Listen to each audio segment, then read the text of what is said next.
Hello, I'm Michael Buerk. Welcome to a brand new series of royal recipes.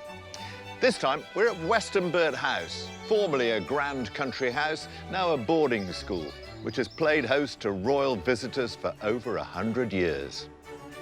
In this series, we're delving even further back in time to reveal over 600 years of royal food heritage. You play Anne Boleyn, and I will play Henry VIII.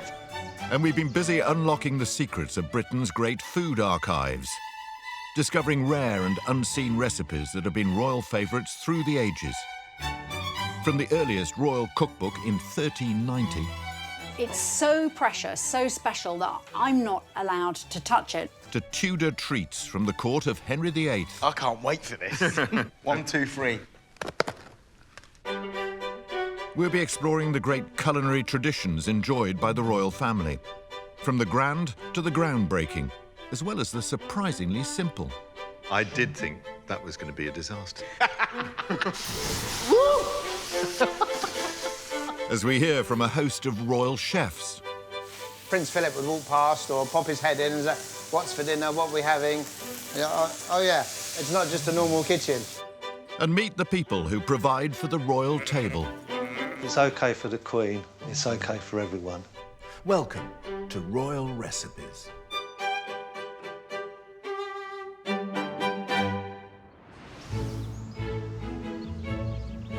We're getting our teeth into pies in today's programme and exploring the royal passion for pudding. Coming up, Anna Haugh makes a firm favourite of a formidable queen. I'm just checking here with Queen Victoria's recipe to make sure you're on track here, Anna. Thank you, Michael. Chef Cyrus Todiwala, OBE, recreates a pudding enjoyed by Her Majesty. His twist on a British favourite. We did take the crust out. We didn't keep the crust. Come on, she's the queen. You don't want to give her crust, do you? Dr. Polly Russell heads to Gloucester to trace the history of a dish that was once a royal prerogative. The sort of firm, bloody, meat-like flesh would have been very appealing. Oh, I think it would have been, but I'm a vegetarian, so it certainly wouldn't have been for me. But where better to start tucking into pies and puddings than with an elegant pastry dish served up for some royal nuptials?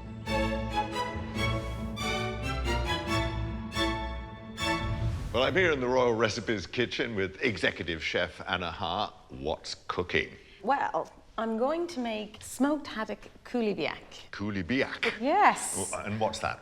Well, essentially, it's a posh fish pie. Ah. We're going to poach some haddock and then wrap it in some puff pastry, bake it and serve it with a lovely sauce made out of the liquid that we poached the haddock in. It was served at the wedding of Prince Edward and Sophie Rhys-Jones, and I did the BBC coverage of it with Sue Barker. And did you get to eat it? I didn't, actually, no. So this is going to be a wonderful opportunity. What is it, 18 years later? I'm actually going to get to eat the coulibiac. First of all, I'm going to poach the haddock. Once you've put your smoked haddock in, you're going to add in some peppercorns, parsley stalks here, and bay leaves. And just make sure you give your bay leaves a little fold if they're fresh. This kind of releases the smell. Oh, that's really nice. It is really nice. Yeah, I like a bit of bay leaf. Now, this will take about maybe 8 to 10 minutes to poach. And it's important that your liquid is just simmering, not boiling too heavily. And then afterwards, you must let it cool. Because if you have a hot mixture going into cold puff pastry, it'll just melt the butter in the puff pastry and it'll all be an oily mess. I've also cooked here some mushrooms, some shallots in garlic and butter, and some spinach, which I've squeezed out gently. You haven't actually gone... No, I haven't with the squeezed the spinach. life out of it, but No. just removed a bit of the juice so that it stays kind of nice and moist, but not too dry inside the case. If you wouldn't mind flaking a bit of the smoked haddock into the rice. I remember the wedding. I mean, it was thought to be really quite a simple affair for a royal wedding. You know, Yes. by comparison, only 500 guests, only 250 million people watching on TV and all that kind of stuff.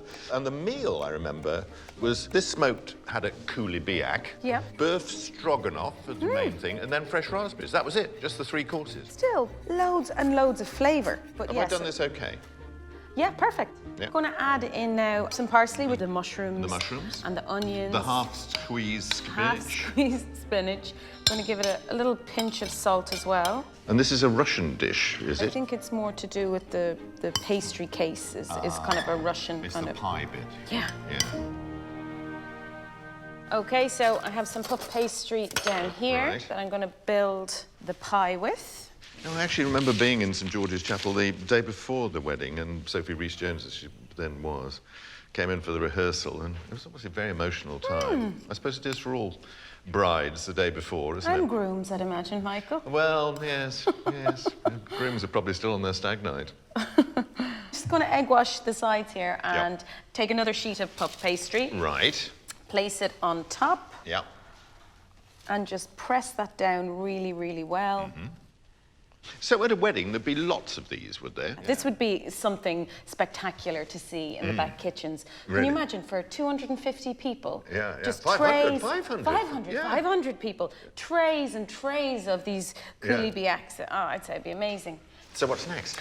Now I'm going to use a lattice roller to finish the pastry. Yeah. So you need So to put cutting grooves in it. Yeah, and you need to use quite a bit of pressure all the way along, Oh, you did that beautifully. and then you just separate it nice. Oh, yeah. This is just decoration. This is just decoration, and it adds a little bit of an extra crunch.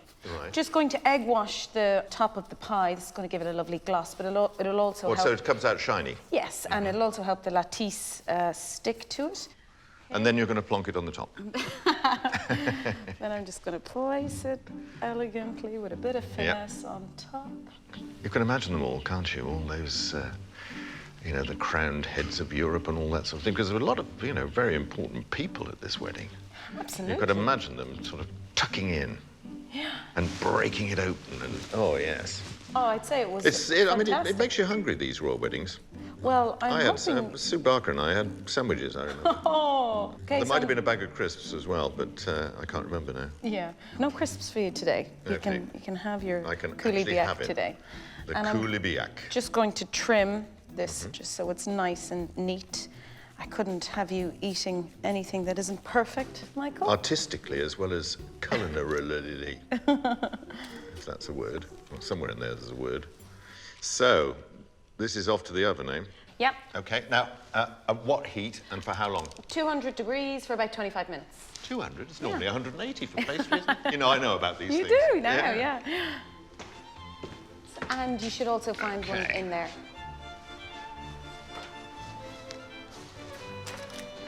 Look at this, Anna. Oh, that looks gorgeous. Gorgeous. Look. And that latticing has made it look really, really perfect. And quite simple to do. Okay, so here we actually have the poaching liquid, and I'm going to add some white wine Oh, gosh. and some double cream. It's quite a rich dish then in the end with that on top. Well, I think it needs it because when you think inside the pie, there's vegetables, there's rice, there's some smoked fish. So I think the idea of a lovely kind of rich cream sauce will go very well with it. So we just want to bring this up to the boil. So I'm going to cut our beautiful pie. This would have been at the moment, what would it have been? Early afternoon, I suppose. 500 guests sitting there, and out the back. I mean, how many Michael of was these would tucking there be? into an egg sandwich with a bag of salt and vinegar crisps. Exactly. Oh, isn't that terrific? Oh, I think so. Lovely crunch to the pie, which Yep. is absolutely what you want. I'm just going to add some parsley to the sauce now. Give it a little stir. I can imagine, can't I? You know, all those 500 guests sitting there, knives and forks at the ready, waiting for the coulis biac to arrive. That's it. They probably already had their champagne, don't you think? I should hope so. Yeah, I would hope so too. I didn't get any champagne either, you know. Oh, it's outrageous. Orange juice, I think. Okay, There we so go. now we have our... Oh, look at that. Yeah, it looks great. We use a little bit of watercress in here as well. Now, for the freshness, for the look, for the decoration, For the lovely peppery flavour you get off watercress, but also for the crunch. it's great. And there you have it. Smoked haddock coulis biac with haddock and white wine sauce. Finally, 18 years afterwards, I get to try the royal wedding starter. You get real taste of the smoked fish, the spinach, the mushrooms, the rice, but it's the pastry that makes it. It's kind of crispy, but it's kind of melting at the same time. The wait was worth it. A fine fish pie, the perfect crowd-pleasing platter for a more modest royal wedding. Britain's royal heritage means we're awash with traditions, some arcane, some downright peculiar, and many involving food. One of these royal food traditions originated in Gloucester as far back as the Middle Ages and continues to this day. It features a very unusual ingredient that predates the dinosaurs. Polly Russell has been finding out about this blood-sucking parasite. It doesn't look very appetizing, does it? But amazingly, this was once a real delicacy and was a favourite of kings. It's called a lamprey, an ancient eel-like creature, which used to be plentiful in British rivers, like the Severn here in Gloucestershire. About 200 years ago, because of declining water quality, they were almost totally wiped out. Along with them, a tradition which had been beloved by generations of royals. The city of Gloucester has a long history of marking royal occasions with a lamprey pie. It dates back to the 12th century, when Henry I would come to the city to meet with his council. The lamprey was a local speciality, and it's likely that the king was presented with a pie as a gift from the great and the good of the city. Dame Janet Trotter, Lord Lieutenant of Gloucestershire, knows more about this unusual custom. Gloucester's this amazing sort of city, really steeped in history. Can you tell me a bit about the lamprey pie and where that comes from, what you know about it? Well, the lamprey pie, old tradition, and I know that King John loved lampreys. Henry I died of a surfeit of lampreys, so lamprey poisoning. So they were really loved. And I think it was the Earl of Chester who said at one point that he would exchange a horse for a lamprey. I suppose in the sort of medieval period where people were having to have flesh days and fish days, not able to eat meat for so many days in the year because of the religious calendar, the sort of firm, bloody, meat-like flesh of a lamprey would have been very appealing. Oh, I think it would have been, but I'm a vegetarian, so it certainly wouldn't have been for me. The tradition continued until lamprey numbers dwindled during the Industrial Revolution. It was revived in the 1950s when the Sheriff of Gloucester decided to send a lamprey pie to the newly crowned Elizabeth II. So 1953 and the coronation, and that tradition gets resurrected. Have those pies been made since for the royal family? Oh yes, memorable pies. The Queen's Jubilee, we had a visit from the Earl and Countess of Wessex for a service, and we came out, and I'd said that the presentation could take place there. And I was expecting a small pie, and it was huge, this really monster pie that was in the shape of Gloucester Cathedral. Really? In the shape of Gloucester ornate Cathedral. and beautiful. Oh, they'd been a week doing it, and the pastry was just, I could have eaten the pastry. They presented it to the Earl and the Countess, who then had to think, how were they going to get it back to Buckingham Palace? Much to the police's horror, they decided to put it in their rather small helicopter. They insisted that it went in the bag, and off it went. So we were rather pleased to see it intact going into the skies when it went. Pie in the sky. The citizens of Gloucester continue to celebrate royalty with this rather extraordinary dish. Cheryl Spence helped make one for the Queen's Golden Jubilee. And how did you come to make a lamprey pie for the royals? Oh gosh, at the time I was chefing for our pub in Gloucester, and Martin Kirby, a local reporter from the Citizen in Gloucester, came along and said, I want to see your oven. And I looked a bit surprised, and he said, I want to see if it's tall enough to make a lamprey pie for the Queen. Our oven was going to be tall enough. So he sort of said, would you like to make the lamprey pie? And I said, yes, that would be lovely, thank you. What was the recipe that you used? Well, of course, lampreys, 2 of them. Yeah. They were quite long. Fish stock, Yeah. some lemon juice, and the mushroom ketchup. And the lampreys, where did you get those from? They had to come from Canada, where they're quite plentiful and considered a pest. How fantastic to be part of this sort of tradition that's gone back to the Middle Ages. Gloucester is full of history, as you know, so to be part of that history has been absolutely amazing.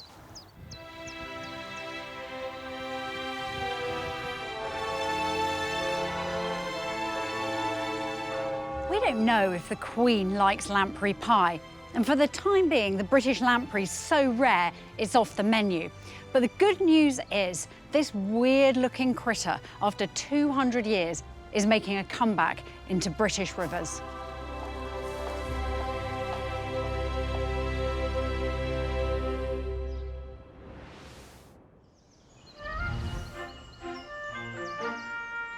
From an exceptional creation to mark royal occasions to a more appetizing variety, formerly enjoyed by a most particular monarch.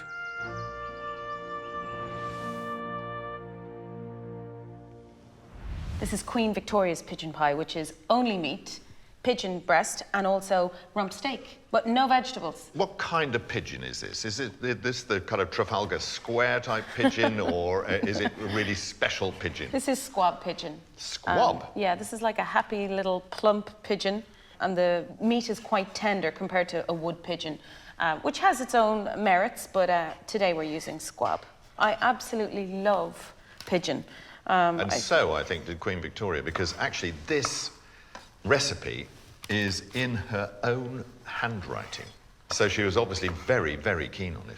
It just seems incredible. You couldn't imagine, you know, a queen sitting down to write a recipe. You just can't imagine it. Well, actually, you know, there's a bit of a connection to one of the great mysteries of her time, because she had a chef, a German chef, in fact, or Prussian it would have been then, called Daniel Ott.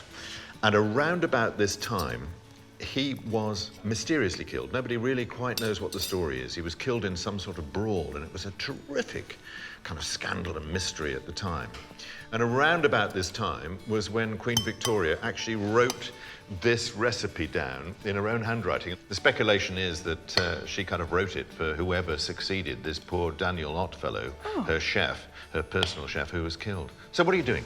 I'm just, there's a bit of pepper in here, a little bit of salt to season the meat, and some flour. Yeah.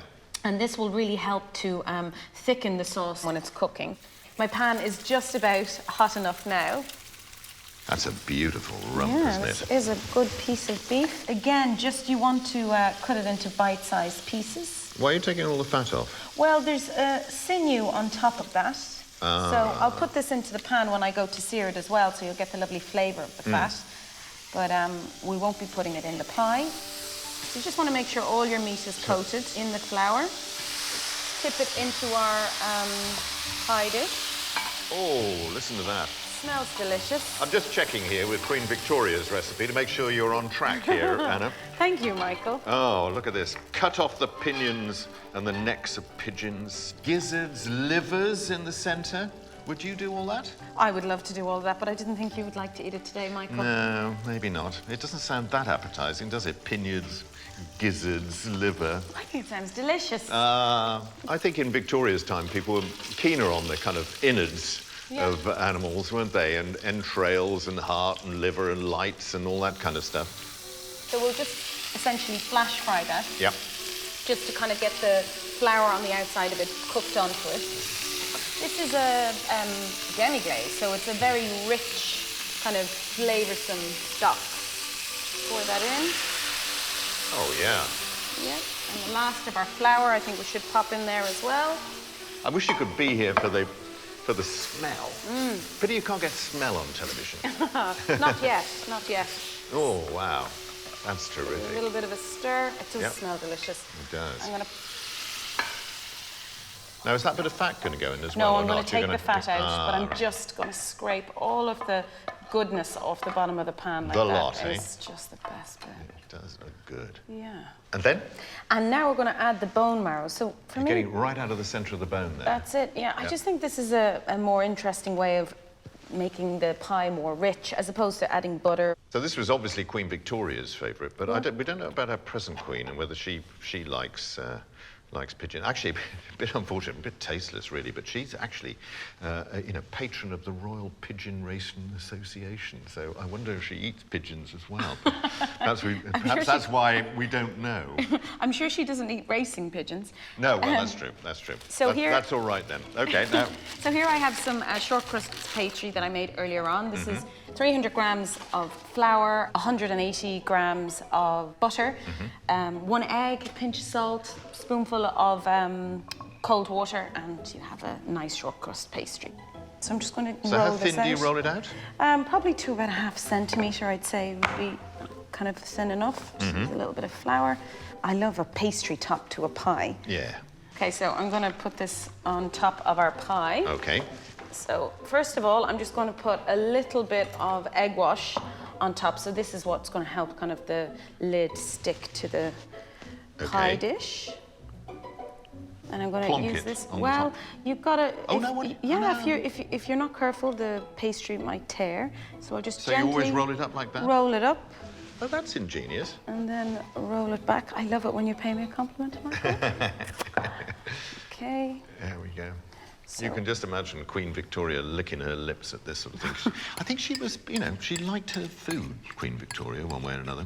Her table manners weren't that marvellous, though. Oh, really? No, apparently. There was a number of senior politicians have left odd notes saying she used to eat very fast and she didn't make very much conversation. Maybe she didn't like their company. Well, I suppose that's possible. That's possible. Maybe she was just, liked her food a little bit too much. Her royal physician, Sir James Reed, he left notes about how she did suffer an awful lot of, how can I put this, intestinal upsets, apparently. Oh, dear. That's probably because she ate too fast. Didn't do enough talking. Okay, so I'm going to cut a little hole in the centre of the pie, and this kind of will release some of the steam. I'm just going to egg wash the top of it. So if you wouldn't mind popping that in the oven. Okay, for... at what temperature? What temperature? So 180 degrees. Of course, 180 for degrees. about 25 to 30 minutes. 25 until it's to 30 golden minutes. brown. Okay, here we go. Okay. This pie has been resting for 10 minutes now. Oh. Check this out. Ooh. It's very That nice. looks brilliant, doesn't it? Yeah. Okay. And I'm going to serve it with some buttered cabbage and some buttered Yes, I was going to carrots. wonder when we were going to get any vegetables with this dish. That's it. I don't want you suffering from gout after this. And they're kind of wintry vegetables, aren't they, to go with the sort of heartiness of the pie? Absolutely. Absolutely. This is something you want to have in winter time. After going out shooting, do you think? Is it that kind of thing? I think so, yeah. Yeah. Oh, no. Yeah. Oh, this smells amazing.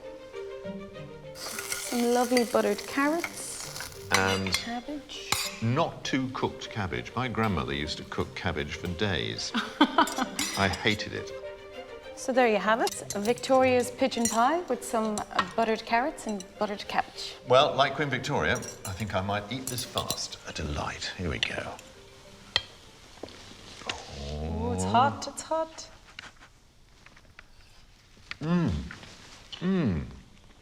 That's really rich. It's bursting with flavour. It's so gamey. I mean, you can really see why Queen Victoria was so determined that even though her royal chef had been bumped off, that she was still going to get her pigeon pie. A hearty, rich pie. What a lovely, dainty dish to set before the Queen. The royals are known to partake of a pie now and again, with pork pies a particular favourite. But a pie doesn't get more British than when it's filled with succulent beef.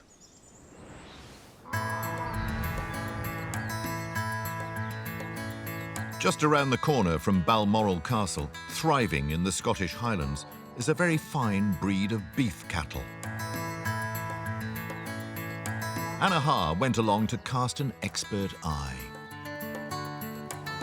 As a chef, I like to know where my ingredients come from, especially when it comes to meat, which is not a bad thing when I get to come to beautiful places like this. Stephen Allardyce is the third generation of his family to rear beasts on these lands. Stephen, hi, how are you? Hi. Hi, it's so beautiful here. And these cattle, these jet black cattle, tell me about them. The Aberdeen Angus, as we see here, originated back in 1879 from Aberdeen Doddies and the Angus Humleys. They both were black and they both were polled, no horns. So that's why we've got our Aberdeen Angus of today. So do they thrive well in Scottish weather? Yes, they do, yes. They're acclimatised to it. They've got thick coats in the winter time and they lose that winter coat. As you can see, they've got the summer coats, which keeps them cooler. What do you feed the cattle in the winter when you don't have the grass? In the winter, we make hay and silage. We also get a byproduct from the distillery called draff. So if it's a byproduct of whiskey, does it mean the cows could get drunk on their feed? If they could get drunk, so would I. You'd be eating the cattle's feed. No, there's no alcohol in it.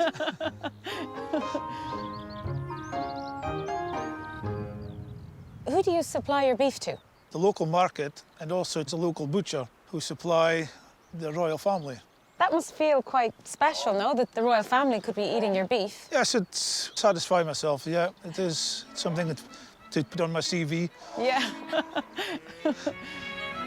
Aberdeen Angus cattle have a long association with the royal family. The Queen Mother was patron of the Breed Society from 1937. Prince Charles has now taken over that role. So it's no surprise that this beef is in demand when the royals visit Balmoral. Butcher John Sinclair regularly supplies the castle's kitchens. So is this Stephen's beef? Yes, it is actually, yeah. It's a piece of rib of beef. As you can see, nice marbling on it. Yeah. Would the royals eat a cut of beef like this? Yeah, that would probably be their Sunday roast. Maybe they would take the whole piece for the family, yeah. Yeah, lovely. Yeah. So have any royals actually come into the shop? Prince of Wales has been in. The Queen's been in as well. Wow. Yeah, and then we've had the Duke of Edinburgh in as well. We've had Camilla in. We've done well with royals, yeah. Yeah. Did they come in for anything in particular? Well, obviously, they phoned down for their orders. Oh, okay. So, but they do look at the stuff what was on the counter. The Yeah. Duke's quite partial to barbecue as well. Has he tried the iron brew and pork sausage Not that you yet. do? Not yet, but maybe this summertime we might pop one up and try it. Their top-quality meat graces the royal table and the royal grill. But they also provide Balmoral Castle with prize-winning pies. John runs the company with fellow butcher Barry Florence. So tell me how you won this award for the best pie. The Butchers' Federation run regular competitions and we entered and we were lucky enough to become the champion. Wow, that's wonderful. 2 of their pies have been honoured at the British Pie Awards. One of them is, what else, but a steak pie made with Stephen's Aberdeen Angus. And why do you think you won? We start with quality product. Nothing is made in huge batches and everything's handmade. Yeah. And I just make stuff I like to eat myself. Yeah. And it obviously did the trick and we won the prize. It smells amazing. So do you know if any of the royals have actually eaten your award-winning pie? Well, we know there's award-winning pies gone up to the castle, but you don't know whether they're going to the royal table or not. So I suppose the answer would be they possibly have. The shop holds not 1, but 2 royal warrants. It's a testament to all involved. There we are, nice even rise. They look incredible. I wouldn't be surprised if the royal family did enjoy them.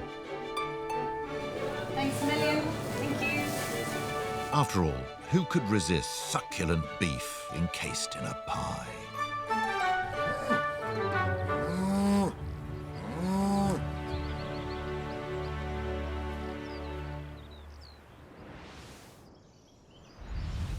They go back a long time, these meat pies in this country. They go back to the 12th century.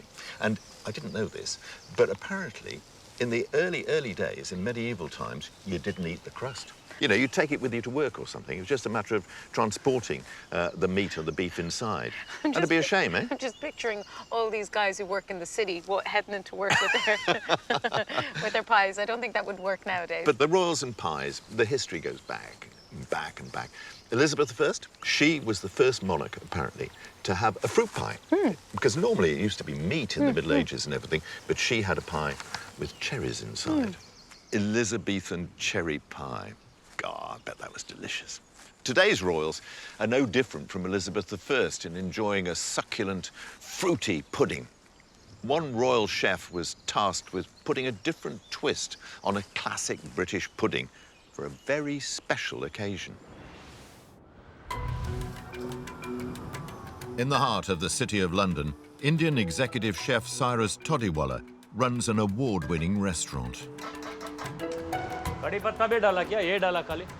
He's not only been honoured with an OBE for his services to the British food industry, he's also served pudding to the Queen. I had the great fortune of being the chef to cook the first ever luncheon for the Diamond Jubilee. This meant that we had to plan a menu that could not be all British, but had to have a British influence. That's exactly what I wanted. Cyrus baked Indian-inspired bread and butter pudding with a sloe gin and plum syrup. It was a big hit with Her Majesty. So what I'm going to do first is, of course, stew my plums. So I put my pan a bit on heat, pour the sloe gin inside, and with that a bit of sugar.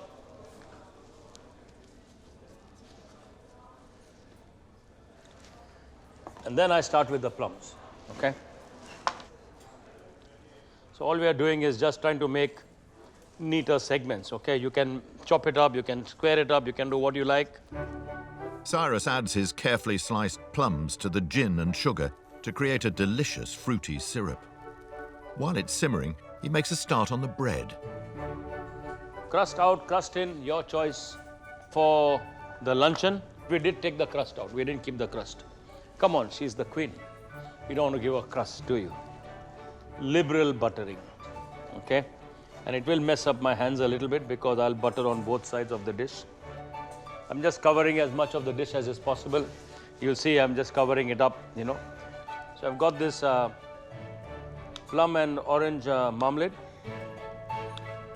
And just dot it wherever you feel like. Adds a bit of color and it definitely adds a lot of flavor. I'm going to sprinkle some of these raisins, white raisins. Yeah. Few nuts in between. Okay, so there we go.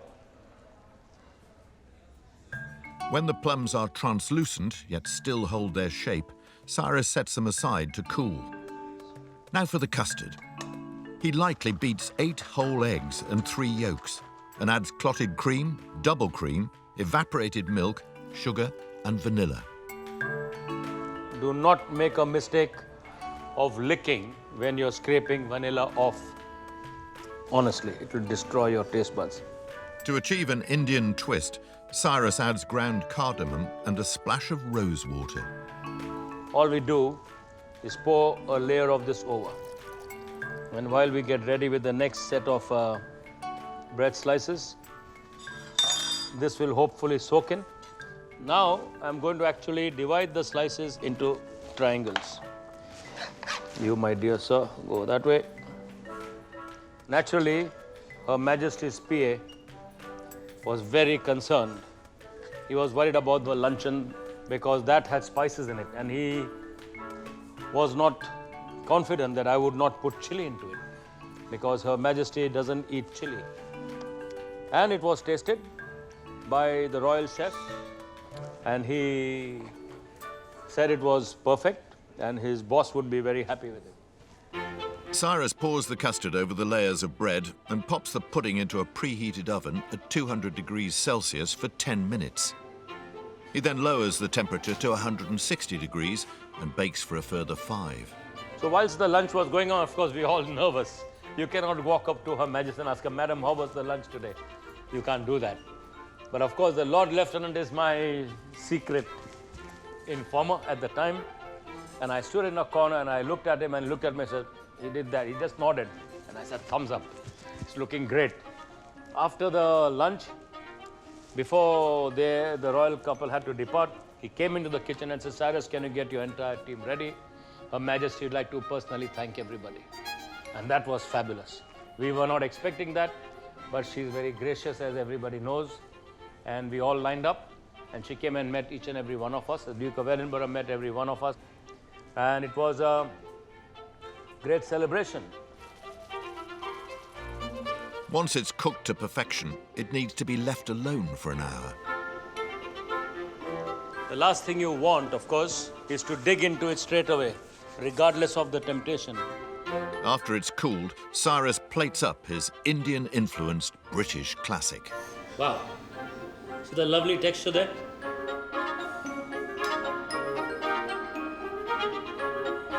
So here's our very special royal bread and butter pudding, served with plums, stewed in sloe gin, very traditional of course, and lots of bread and butter.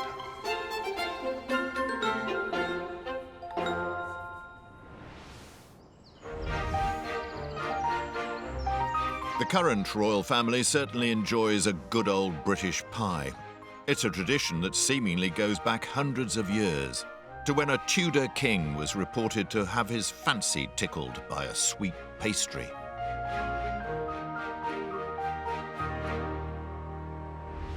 What are you cooking now? Maids of Honor tarts. Little flaky, kind of lemony custard tarts. Sweet little tarts. And they have a bit of a story behind them as well. Well, you start, because these tarts might have changed the course of English history if the story's true. If the story's true, yes. If the story's true. And the story is that Henry VIII was visiting his wife, Catherine of Aragon, at Hampton Court Palace, and he was in the grounds, and there were the ladies in waiting, the Maids of Honor. That's right. Out there, and they were eating these sweet little pastries. And one of the Maids of Honor came and offered one of these sweet little pastries to Henry VIII. And who was she? Her name was Anne Boleyn. That's it. ... And these Maids of Honor, apparently they were the only ones who ate these tarts. Yeah. So they made them themselves as well. And I'm just pressing in discs of puff pastry into this non-stick cupcake tin. And then I'm going to get on and make the mix. So first of all, with the mix, I'm going to cream some butter and some sugar together. Yeah. Okay. And I'll put my sugar in as well. Yeah. And some eggs? No, first of all, I'm just going to cream this together. Okay. So you're going to have a bit of patience, Michael. Yeah. I know, I'm just anxious to see and taste what Henry VIII saw in this, or maybe he just saw it in Anne Boleyn, but there you go. Isn't it kind of fascinating, the idea that this recipe was made so many years ago? Yep. And by the ladies of the court themselves, not by chefs or anything like that. Well, they were the only ones who were allowed to eat them, apparently, until King Henry VIII got his hands on them. Ah, right. So I just want to keep mixing this together until it kind of goes a little bit like more of a creamy colour. And this will lighten up the butter so that when I go to add the eggs and the other ingredients, that they'll mix in a bit better. Yeah.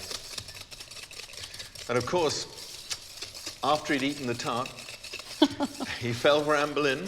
He got rid of Catherine of Aragon. He broke with the Pope, the Reformation, dissolution of the monasteries, and it was all, according to the story, down to a sweet little tart. Yes. Though whether you think that was the pastry or not. Okay, what next? As you can see, it's changed colour. It's gone a bit paler. So that's about time now to add in our egg. So I'll just give that a little mix. You're very dexterous, aren't you? You've kind of almost got a backhand with that whisker. Well, you know, I'm just skilled. You know, it's years and years of training. Okay, so in goes the flour. So modest.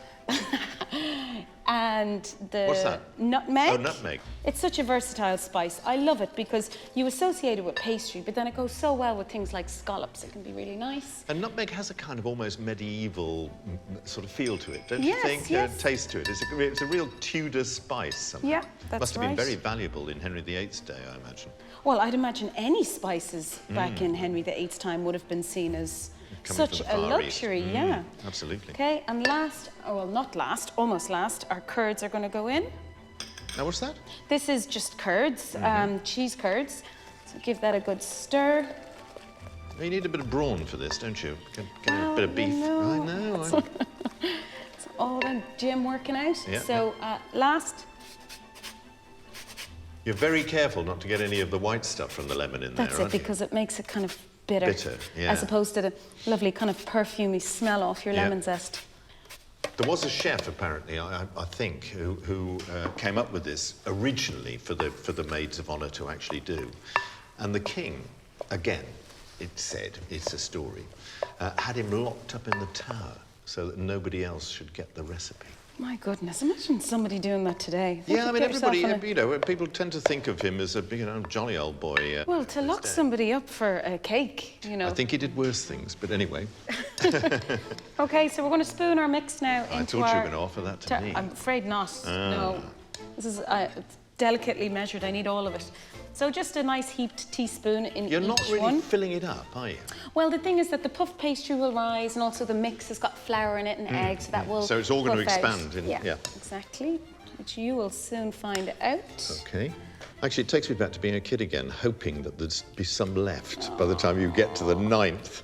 Imagining of the Maids little of Honor. Michael as a young boy hovering around the pastry bowl. That's quite a nice image. Yeah, nice image. and sugar was a rarity then, wasn't it? You know, I mean, it's only really rich people who could afford sugar at all. Absolutely. I mean, Unlike I think an today. awful lot of these ingredients are things that we kind of take for granted nowadays.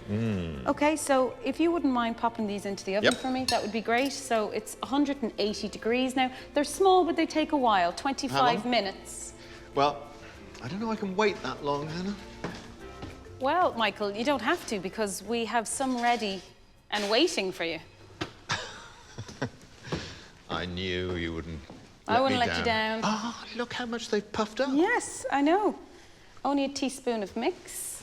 It's beautifully brown on top, isn't Well, it? that would be the sugar and the almonds inside Yeah, of course. it. Yeah. And do you just serve them as they are, That's or it, do you that's do it. something really fancy with them? No, that's how That's they it? would have been eaten before.